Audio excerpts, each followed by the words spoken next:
ఈ సమయంలో ప్రార్థన చేసుకుందాం. పరిశుద్ర ప్రేమ కృపగల మా తండ్రి, మీ ఘనమైన మహోన్నతమైన నామానికి వెనలేని కృతజ్ఞత స్తుతులు తండ్రి. ఈ దినాన ఈ సమయంలో పరిశుద్ధ గ్రంథాన్ని బైబిలు ఎలా చదవాలి అనే అంశం విషయమే పరిశీలిస్తూ ఉండగా, మరి క్రీస్తు ద్వారా సహాయాన్ని అనుగ్రహించి మీ నామానికి మహిమకరంగా వాడుకోమని ఈ ప్రార్థన మీ కుమారుడు మా ప్రభు అయిన యేసుక్రీస్తు నామంలో అడిగి వేడుకొనుచున్నాం పరమ తండ్రి, ఆమేన్. మీ అందరికీ మన ప్రభు అయిన యేసుక్రీస్తు నామంలో శుభవందనాలు. మనందరి తండ్రి అయిన దేవునికి స్తోత్రములు. సహోదరి సహోదరులారా, బైబిల్ ఎలా చదవాలి అనే అంశం విషయమై 3 క్లాసులు మనం పరిశీలించాము. ఈ దినాన 4వ క్లాసులోకి ప్రవేశిస్తున్నాము. మరికొన్ని లేఖనాలని పరిశుద్ధ గ్రంథంలో పరిశీలిద్దాం. అయితే మనం ఒక మాటను చదువుకొని ముందుకెళ్దాం. లూకా సువార్త 11వ అధ్యాయము 20వ వచనం. ఇక్కడ మొదటి శతాబ్ద కాలంలో యేసుక్రీస్తు జీవించిన కాలంలో జరిగిన ఈ విషయం గురించి ఇక్కడ యేసుక్రీస్తు మాట్లాడుతున్నాడు. అయితే నేను దేవుని వ్రేలుతో దయ్యములను వెళ్ళగొట్టుచున్న ఎడల నిశ్చయముగా దేవుని రాజ్యం మీ యొద్దకు వచ్చి ఉన్నది అంటున్నాడు ఇక్కడ. అయితే నేను దేవుని వ్రేలుతో దయ్యములను వెళ్ళగొట్టుచున్న ఎడల నిశ్చయముగా దేవుని రాజ్యం మీ యొద్దకు వచ్చి ఉన్నది అంటున్నాడు ఇక్కడ. అయితే ఏమన్నాడు ఇక్కడ? దేవుని వ్రేలుతో. ఆలోచించండి. ఈ మాట మనం పరిశీలన చేసినట్లయితే దీనికి సంబంధించిన మాటే మరొక చోట నిర్గమాకాండము 31వ అధ్యాయం 18. ఇక్కడ మోషే గారితో మరి సీనాయి పర్వతం మీద మోషేని పిలిపించిన తర్వాత దేవుడు ఆయనతో మాట్లాడుట చాలించిన తర్వాత ఆయన తన శాసనములు గల 2 పలకలను, అనగా దేవుని వ్రేలుతో వ్రాయబడిన పలకలను మోషేకి ఇచ్చాడు. ఆ సందర్భంలో ఇక్కడ చెప్తున్నాడు, నిర్గమాకాండము 31వ అధ్యాయం 18వ వచనం చూసినట్లయితే, మరియు ఆయన సీనాయి కొండ మీద మోషేతో మాట్లాడుట చాలించిన తరువాత ఆయన తన శాసనములు గల 2 పలకలను, అనగా దేవుని వ్రేలుతో వ్రాయబడిన రాతి పలకలను అతనికి ఇచ్చిన, అనగా మోషేకు దేవుడిచ్చాడు. ఆ పలకలు ఎవరిచ్చారు? దేవుడిచ్చాడు. ఎలా వ్రాయబడినవని క్లారిటీ ఇస్తున్నాడు. దేవుని వ్రేలుతో వ్రాయబడినవని క్లారిటీ ఇస్తున్నాడు. అదే ప్రకారంగా నిర్గమాకాండంలోనే 32వ అధ్యాయం 16వ వచనంలో కూడా దానికి సంబంధించిన మాట. ఆ పలకలు దేవుడు చేసినవంట. ఆ పలకలు దేవుడు చేసినవి. ఆ పలకల మీద చేవ్రాత దేవుని చేవ్రాత అనే మాట ఇక్కడ ఉంది. నిర్గమాకాండము 32వ అధ్యాయము 16వ వచనం. ఆ పలకలు దేవుడు చేసినవి. ఆ పలకల మీద చెక్కబడిన వ్రాత దేవుని చేవ్రాత. అయితే ఈ 3 రిఫరెన్స్లు మనం పరిశీలన చేసినట్లయితే, మొదటగా చెప్పిన మాటల్లో అయితే నేను దేవుని వ్రేలుతో దయ్యములను వెళ్ళగొట్టుచున్న ఎడలా మరి నిశ్చయముగా దేవుని రాజ్యం మీ యొద్దకు వచ్చినదంటాడు. దేవుని వ్రేలుతో అన్నాడు. ఆ తర్వాత మళ్ళీ ఇక్కడ దేవుని వ్రేలుతో వ్రాయబడిన రాతి పలకలు అన్నాడు అక్కడ మోషే గారికి ఇచ్చిన ఆ పరిస్థితిలో. ఆ తరువాత ఆ పలకలు దేవుడు చేసినవని ఇక్కడ. ఆ పలకల మీద చెక్కబడిన వ్రాత దేవుని చేవ్రాత. అంటే ఈ పరిశీలించిన దాన్ని బట్టి మరి దేవుని వ్రేలు అన్నాడు, దేవుని చేవ్రాత అంటే దీన్ని బట్టి మనం పరిశీలన చేసినట్లయితే ఏమని అనుకోవాలి? దేవుడు ఈలోక సంబంధే, పరలోక సంబంధే? మనకులాగే 2 చేతులు 2 కాళ్ళు కూడా ఉంటాయా అనే ఒక మాట మనం ఆలోచించాలి. దేవుడు ఈలోక సంబంధి కాదు, పరలోక సంబంధి. దేవుడు పరలోక సంబంధి.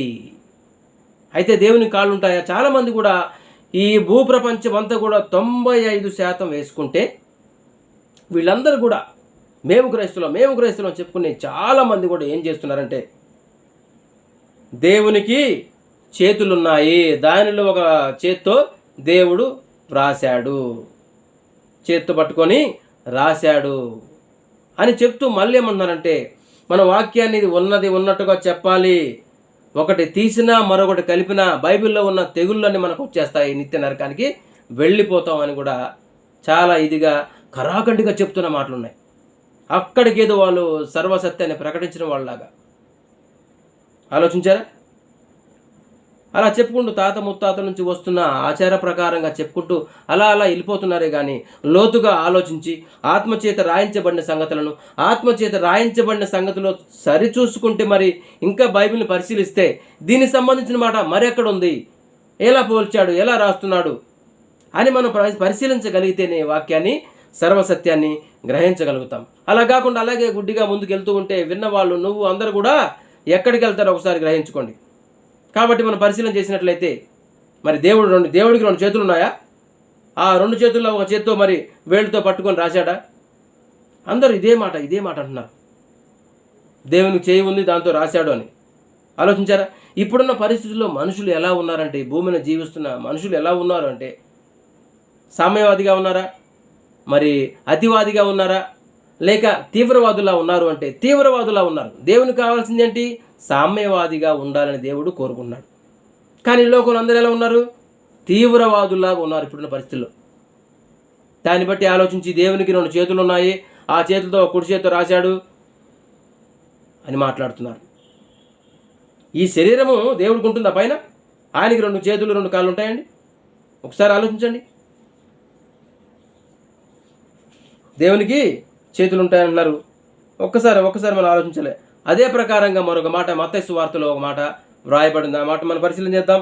మత్తయి సువార్త 12వ అధ్యాయము 28వ వచనం. క్రీస్తు అంటున్నాడు, దేవుని ఆత్మ వలన నేను దయ్యములను వెళ్ళగొట్టుచున్న ఎడల నిశ్చయముగా దేవుని రాజ్యం మీ యొద్దకు వచ్చి ఉన్నది అన్నాడు. ఇక్కడ క్రీస్తు ఏమన్నాడు? దేవుని ఆత్మ వలన దయ్యములను వెళ్ళగొట్టుచున్న ఎడల. దేవుని ఆత్మ అని మాట్లాడుతున్నాడు ఇక్కడ. ముందు లూకాసు వార్త చదువుకున్న మాట ప్రకారం ఏమన్నాడు? దేవుని వ్రేలుతో అన్నాడు. ఇక్కడికి వచ్చేసరికి ఏమన్నాడు? దేవుని ఆత్మతో దయ్యములను వెళ్ళగొట్టుచున్న ఎడల నిశ్చయముగా దేవుని రాజ్యము మీ యొద్దకు వచ్చి ఉన్నది అంటాడు. అయితే భూమి నిరాకారముగాను శూన్యముగాను ఉండెను, మరి చీకటి అగాధ జలములపైన కమ్మి ఉండెను, దేవుని ఆత్మ జలములపైన అల్లాడుచుండెను అంటాడు. చూసారా? భూమి నిరాకారంగా, ఆకారం లేకుండా, శూన్యంగా ఏమి లేకుండా ఉంది అని చెప్పాడు. ఆ తర్వాత చీకటి అగాధ జలములపైన కమ్మి ఉండెను, దేవుని ఆత్మ ఆ జలములపైన అల్లాడుచుండెను అనే మాట ఆది కాండంలో చెప్పబడింది. ఆది కాండము 1వ అధ్యాయములో 2వ వచనం. భూమి నిరాకారంగాను శూన్యముగాను ఉండెను, చీకటి అగాధ జలములపైన కమ్మి ఉండెను, దేవుని ఆత్మ జలములపైన అల్లాడుచుండెను. ఇక్కడ ఏమని వచ్చింది? దేవుని ఆత్మ. దేవుని ఆత్మ. ఈ మాటను ఆధారంగా తీసుకొని చాలామంది ఏమంటున్నారంటే ఇదేంటి, అర్థం ఏంటి అంటే దేవుని ఆత్మ అని ఉంది కదా కాబట్టి దేవుడే అని అంటున్నారు. దేవుడే అన్నప్పుడు మరి ఈ జలములపైన దేవుడే అల్లాడుచుండెను అని వ్రాయబడి ఉండొచ్చు కదా. దేవుని ఆత్మని ఎందుకు రాయబడి ఉండాలి? ఒక్కసారి ఆలోచించండి. కా అంటే కా, కీ అంటే కీ, ఇలాగే అర్థం చేసుకుంటూ పోతుంటారు చాలామంది కూడా. అలా అర్థం చేసుకుంటూ పోతే బైబిల్ అర్థం కాదు.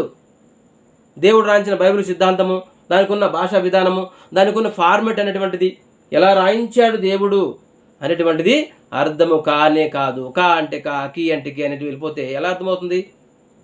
బైబిల్లో ఉన్న మాటలు ఆత్మచేత రాయించబడిన సంగతులను ఆత్మచేత రాయించబడిన సంగతులతోనే, బైబిల్లో ఉన్న మాటలతోనే నువ్వు సరిచూసుకొని పరిశీలించి పరిశోధించి గ్రహించాలి, విచారించాలి నువ్వు.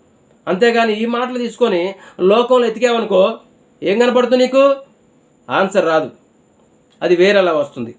కాబట్టి ఇక్కడ దేవుని ఆత్మ జలములపైన అల్లాడుచుండెను అన్నప్పుడు మరి దేవుని ఆత్మ అంటే దేవుడే కదా అంటున్నారు. మరి దేవుడే అల్లాడుచుండెను జలములపైన అనాలి కదా. మరి దేవుని ఆత్మ అల్లాడుచుండెనని ఎందుకు రాయబడింది?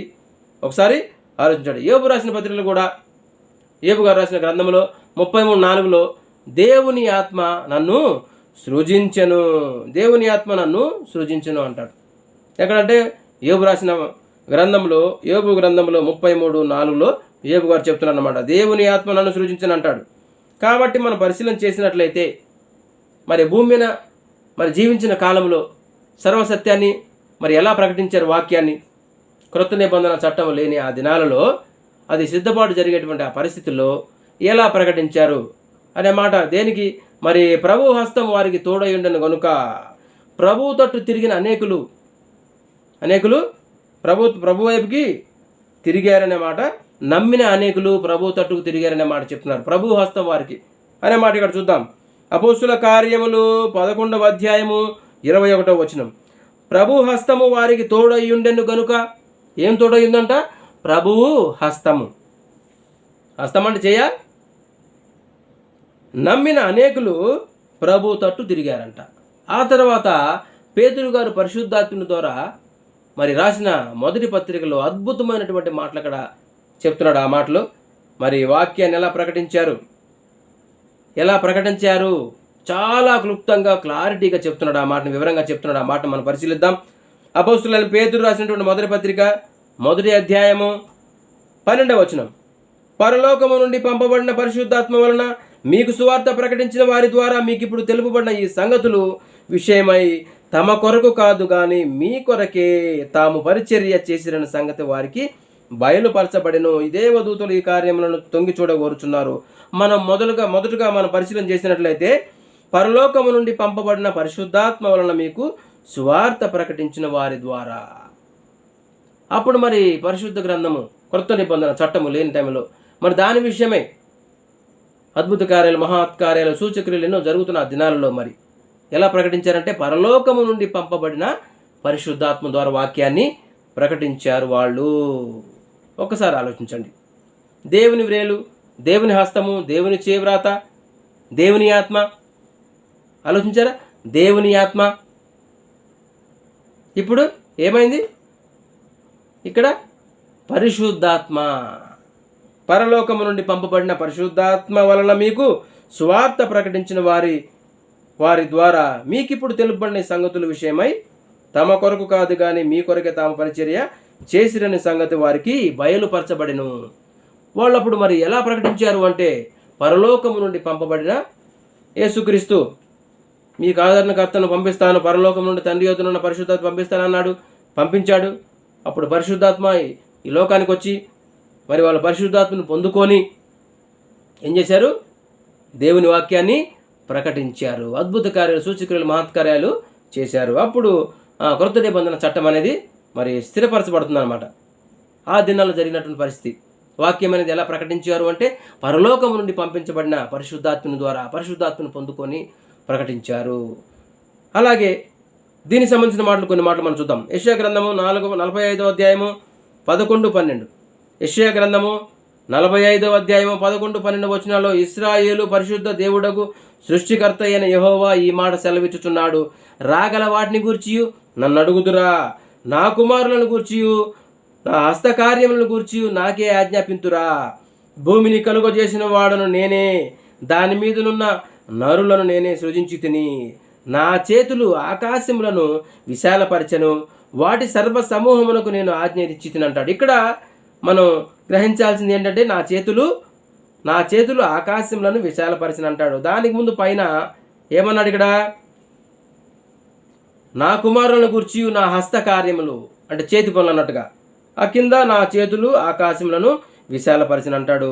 అలాగే హస్తము విజయకోల్డ్ చేయి విజయకోల్డ్ వేలు విజయకోల్డ్ దేవుని ఆత్మ, దేవుని ఆత్మ విజయకోల్డ్ పరిశుద్ధాత్ముడు అనేటువంటి విషయము గ్రహించాలి. మొదటి నుంచి మనం పరిశీలన చేసింది దేవుని వ్రేలు, దేవుని చేవ్రాత, దేవుని ఆత్మ. దేవుని వేలు ఈజీగోల్డ్ దేవుని చేయి, దేవుని చేవ్రాత ఈజీగోల్డ్ దేవుని ఆత్మ, దేవుని ఆత్మ ఈజీగోల్డ్ పరిశుద్ధాత్ముడు.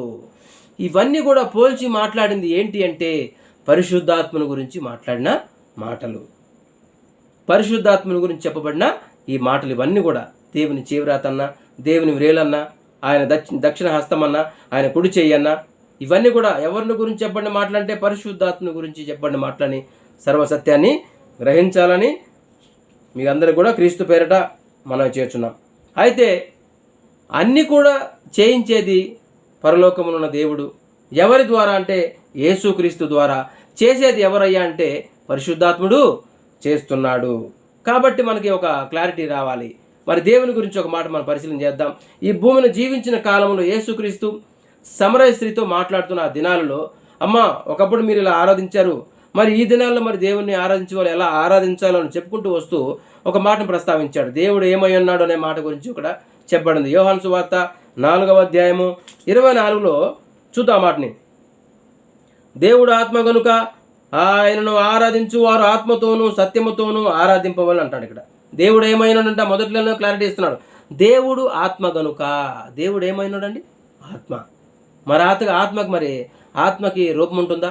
చేతులు ఉంటాయా? 2 చేతులుండి కుడి చేత్తో రాశాడా? ఆలోచించండి. 2 చేతులుండి కుడి చేత్తో ఆ వేళ్ళతో రాశాడా? కానే కాదు. అలా పోలుస్తూ చెప్పబడిన మాటలన్నీ కూడా పరిశుద్ధాత్మని గురించి చెప్పబడిన మాట్లాడేటువంటి విషయం గ్రహించాలి. అలాగే మరి కొన్ని మాటలు మనం చూస్తే కీర్తన గ్రంథము 19:1 ఆకాశమును దేవుని మహిమను వివరించుచున్నవి, అంతరిక్షము ఆయన చేతి పనిని ప్రచురపరచుచున్నది అంటాడు. ఇక్కడ కూడా చేతి పనులు వచ్చినాయి. యెషయా గ్రంథం 48:13 నా హస్తము భూమి పునాది వేసెను, నా కుడి చెయ్యి. ఇక్కడ చూడండి, కుడి చెయ్యి అంటాడు మళ్ళీ. ఇవన్నీ కూడా గ్రహించండి. నా హస్తము భూమి పునాది వేసెను, నా కుడి చెయ్యి ఆకాశ వైశాల్యమును వ్యాపింపజేసెను, నేను వాటిని పిలువగా ఒకటి తప్పకుండా వన్నీయు నిలుచును అంటాడు. కుడి చెయ్యి అంటాడు, నా చెయ్యి అంటాడు. అలాగే కీర్తన గ్రంథము 102:25 ఆది యందు నీవు భూమికి పునాది వేసితివి, ఆకాశములు కూడా నా చేతి పనులే, నీ చేతి పనులే అంటాడు ఇక్కడ కీర్తనకారుడు. ఆది యందు నీవు భూమికి పునాది వేసితివి, ఆకాశములు కూడా నీ చేతి పనులే. తర్వాత కీర్తన 119:73 నీ చేతులు నన్ను నిర్మించి నాకు రూపు ఏర్పరచను, నేను నీ ఆజ్ఞలను నేర్చుకున్నట్టు నాకు బుద్ధి దయచేయము. ఇక్కడ చేతులు అన్నాడు, ఆ తర్వాత కుడి చేయి అన్నాడు, నీ చేతి పనులు అన్నాడు. కాబట్టి పరిశీలన చేసినట్లయితే మనం మొదటి నుంచి పరిశీలన చేసిన మాట, అయితే నేను దేవుని వ్రేలుతో దయ్యములను వెళ్ళగొట్టుచున్నయల్లా నిశ్చయముగా దేవుని రాజ్యం మీ యొద్దకు వచ్చినది అంటాడు. దేవుని వేలన్నా, దేవుని చెయ్యన్నా, దేవుని కుడి చెయ్యన్నా, ఆ తర్వాత దేవుని ఆత్మ. దేవుని చెయ్యి ఈజేగోల్డ్, దేవుని వ్రేలు ఈజేగోల్డ్, దేవుని ఆత్మ ఈజేగోల్డ్ పరిశుద్ధాత్మని గురించి చెప్పబడిన మాటల. కాబట్టి మనం గ్రహించాల్సింది ఏంటంటే పరిశుద్ధాత్మని గురించి చెప్పబడిన మాటలు ఇవన్నీ కూడా పోలుస్తూ మాట్లాడుతున్నాడు. కాబట్టి మనం ఇక్కడ చూసినట్లయితే ఇక్కడ 1వ నంబర్ మనం బోర్డు ఉంటే ఆర్ట్ కూడా వేసి చూపించవచ్చు. ఇక్కడ ఈయన దేవుడై ఉన్న ఆత్మ, దేవుడై ఉన్న ఆత్మ, అందరికీ తండ్రి అనే దేవుడు ఈయన. తర్వాత రెండోది, ఈయన యేసుక్రీస్తు అనబడిన ఆత్మ, ఈయన అందరికీ ప్రభు, ఈయనందరికీ తండ్రి, ఈయనందరికీ ప్రభు అయిన యేసుక్రీస్తు అనబడిన ఆత్మ, యేసుక్రీస్తు అనబడిన ఆత్మ. 3 ఈయన పరిశుద్ధాత్ముడు అయ్యున్న ఆత్మ, సత్యస్వరూపి అయిన ఆత్మ ఈయనే, ఆదరణకర్త అనబడుచున్న ఈయనే పరిశుద్ధాత్ముడు. అర్థమవుతుందా? తర్వాత మనం ఒక ప్రాముఖ్యమైనటువంటి ఒక రిఫరెన్స్ని పరిశీలించి ఈ క్లాసుని ముగించుకుందాం. అర్థమవుతుందా? అపోస్తులైన పౌలు ఎఫెసీయులకు రాసిన పత్రిక 4వ అధ్యాయము 4వ వచనం చూద్దాం. ఇక్కడ శరీరం ఒకటే, ఆత్మయు ఒక్కడే. ఇక్కడ డే అన్న మాట చూడండి, డే ఒక్కటే కాకుండా డే అన్న మాటలు, శరీరం ఒక్కటే, తర్వాత ఆత్మయు ఒక్కడే, ఆ ప్రకారమే మీ పిలుపు విషయమై ఒక్కటే నిరీక్షణ యందుండుటకు పిలువబడితిరి. ప్రభు ఒక్కడే, ఇంకొక ఆయన వచ్చాడు. ఆత్మ ఒక్కడే, ఒక ఆయన వచ్చాడు. రెండో ఆయన ప్రభు ఒక్కడేని వచ్చింది. ఆ తర్వాత విశ్వాసం ఒక్కటే, బాప్తిసం ఒక్కటే, అందరికి తండ్రి అయిన దేవుడు ఒక్కడే, ఇంకొక ఆయన వచ్చాడు. కాబట్టి ఇక్కడ పరిశీలన చేసినట్లయితే ఇక్కడ మనం గ్రహించాల్సింది ఏంటి అంటే, మొట్టమొదటగా శరీరం ఒక్కటే అన్నాడు. శరీరం అంటే ఏంటి తెలుసా? వాక్య ప్రకారంగా మనం గ్రహించాల్సింది ఏంటంటే, శరీరము అంటే సంఘము అని అర్థం. బాగా ఆలోచించండి. సంఘములో ఎంతమందితో ఉన్నారో వాళ్ళందరికీ, ఆ తర్వాత ఆత్మయు ఒక్కడే సంఘానికి. సంఘంలో అంటే సంఘంలో ఉన్న అందరూ ఎంతమంది అయితే ఉంటారో ఆత్మ సంబంధం రక్షింపబడిన వాళ్ళందరికీ సంఘము. శరీరం అంటే సంఘము. ఆ తర్వాత ఆత్మ ఒక్కడే, ఆ తర్వాత అందరికీ ప్రభు అంటే యేసుక్రీస్తు ప్రభు. సంఘంలో ఉన్నందరికీ, పరిశుద్ధాత్మునికి, యేసుక్రీస్తు కూడా. అందరికి తండ్రి అయిన దేవుడు ఒక్కడే. ఆలోచించారా? అందరికి తండ్రి అయిన దేవుడు ఒక్కడే అనే మాట మీరు ఆలోచించాలి. ఇక్కడ మనం గ్రహించాల్సింది ఏంటంటే, సర్వసత్యము. తండ్రి ఒక ఆత్మ, అందరికి తండ్రి అయిన దేవుడు అనబడుతున్న ఆయన ఒక ఆత్మ, అందరికి ప్రభు యేసుక్రీస్తు అనబడుతున్న ఆత్మ ఒక ఆయన. మరి ఆత్మ ఒకడంటే పరిశుద్ధాత్ముడు ఒక ఆత్మ, పరిశుద్ధాత్ముడు అనబడుతున్న ఒక ఆత్మ ఒక ఆయన. యేసుక్రీస్తు మనందరికి ప్రభు, ఆయన ఒక ఆత్మ. మరి సంఘంలో ఉన్నందరికీ, అందరిని కన్నా తండ్రి అయిన దేవుడు ఒక్కడే. అందరికీ తండ్రి అయిన దేవుడు ఒక్క ఆయనే. అందుకని చెప్పాడనమాట. మళ్ళీ చెప్తున్నమాట, శరీరం ఒకటే అనగా సంఘము, ఆత్మ ఒకడంటే పరిశుద్ధాత్ముడు. అలాగే సంఘంలో ఉన్నందరికీ, పరిశుద్ధాత్మునికి, యేసుక్రీస్తు కూడా అందరికీ తండ్రి అయిన దేవుడు ఒక్కడే. ఆయన పరలోకంలో ఉన్నాడు. ఆయన కుడి పార్శ్వమున ఆసీనుడై ఉన్నది. ఇప్పుడు యేసుక్రీస్తు ప్రభు ఉన్నాడు. ఈ భూమి మీద క్రీస్తు వచ్చేంత వరకు కూడా, భూదిగంతముల వరకు కూడా, అంటే ఈ లోకానికి అంత్య దినం అప్పటి వరకు కూడా పరిశుద్ధాత్మ మనకు ఆదరణకర్తగా ఈ భూమి మీద ఉంటాడు. పరలోకంలో ఎవరు ఉన్నారంటే తండ్రి అయిన దేవుడు ఉన్నాడు. ఆయన కుడి పార్శ్వమున యేసుక్రీస్తు ప్రభు ఉన్నాడు. కాబట్టి మనం పరిశీలన చేసినట్లయితే సంఘములో ఉన్నందరికీ ఆత్మయోగుడు అంటే పరిశుద్ధాత్మునికి, యేసు ప్రభువుకి, వీళ్ళందరికీ తండ్రి అయిన దేవుడు ఒక్కడే ఆయన పరలోకంలో ఉన్నాడు. అందుకే మనం ఇక్కడ క్లారిటీగా చూపించాము. అందరి తండ్రి అయిన దేవుడు ఒక్కడే ఆయన. 2, అందరికి ప్రభు అంటే యేసుక్రీస్తు ప్రభు. మరి పరిశుద్ధాత్ముడు అయిన ఆత్మ అంటే ఈయన సత్యస్వరూపి అయిన ఆత్మ, ఈయనే ఆదరణకర్త అనబడుతున్న ఆత్మ కూడా ఆయనే. పరిశుద్ధాత్ముడు ఒక ఆత్మ, యేసుక్రీస్తు ఒక ఆత్మ, తండ్రి అయిన దేవుడు ఒక ఆత్మ, వీళ్ళు ముగ్గురు. కాబట్టి మనం పరిశీలన చేసినట్లయితే లేఖనాలను బట్టి మరొక మాటతో 5వ క్లాసులో మనం కలుసుకుందాం. చెప్పబడిన మాటల బట్టి పరిశీలన చేసినట్లయితే ఇంతవరకు మరి చెయ్యి ఈజ్ఈక్వల్ టు వేలు, వేలు ఈజ్ఈక్వల్ టు ఆయన కుడి చెయ్యి, ఆ తర్వాత ఈజ్ఈక్వల్ టు దేవుని ఆత్మ, దేవుని ఆత్మ ఈజ్ఈక్వల్ టు పరిశుద్ధాత్ముడు అని గ్రహించాలి. మనం మొట్టమొదటి చదువుకున్న విషయాన్ని బట్టి ఎలా అంటే పరిశుద్ధాత్ముని ద్వారా యేసుక్రీస్తు దెయ్యములను వెళ్ళగొట్టాడు అనే మాట ఇక్కడ క్లారిటీగా చూసుకోవాలి. అర్థమవుతుందా? పరిశుద్ధాత్ముడు, ఇవన్నీ పరిశుద్ధాత్మునికి పోలుస్తూ చెప్పబడిన మాటలే. కాబట్టి బైబిల్ కాంటికా కీయంటికి అనుకుంటూ పోతే బైబిల్ అర్థం కాదు. కాబట్టి తెలుసుకోవాల్సిన అవసరం మనమైనా ఎంతో ఉంది. తెలుసుకోకపోతే దానికి బాధ్యులు ఎవరికి వాళ్ళే. ఈరోజు రేపు ఫోన్లు పట్టుకొని చాలామంది కూడా ఎన్నో ఎన్నో ఎన్నో దినాలు, సమయాలు, దేవుడు ఎంతో విలువైన సమయాన్ని ఇచ్చితే దాన్ని వాడుతూ మనం దేవుడిచ్చిన ఆయుష్ని, ఆరోగ్యాన్ని దేని నిమిత్తం వాడబడుతున్నామో ప్రియులారా ఒకసారి ఆలోచించండి. సహోదరులారా, దేవుడు మంచి ఆయుష్ని, ఆరోగ్యాన్ని, బలాన్ని, శక్తినిచ్చి ఈ శరీరాన్ని ఇచ్చి, ఆకారాన్ని ఇచ్చి ఈ లోకంలో బతకమంటే నువ్వు ఎవరి కోసం బతుకుతున్నావు? ఈ సృష్టి అంతా నీకోసమే. నువ్వు ఎవరి కోసం? నీ పనులే బిజుకుంటున్నావు. 24 గంటలు కూడా ఒక్క గంట కూడా నువ్వు బైబిల్ తీసి చదవట్లేదు. ప్రియ సహోదరులారా, ఈ లోపే క్రీస్తు వచ్చాడు, లేకపోతే నీకు అంత్య దినమో నరకానికి వెళ్ళిపోయే భయంకరమైన ప్రమాదం పొంచి ఉంది.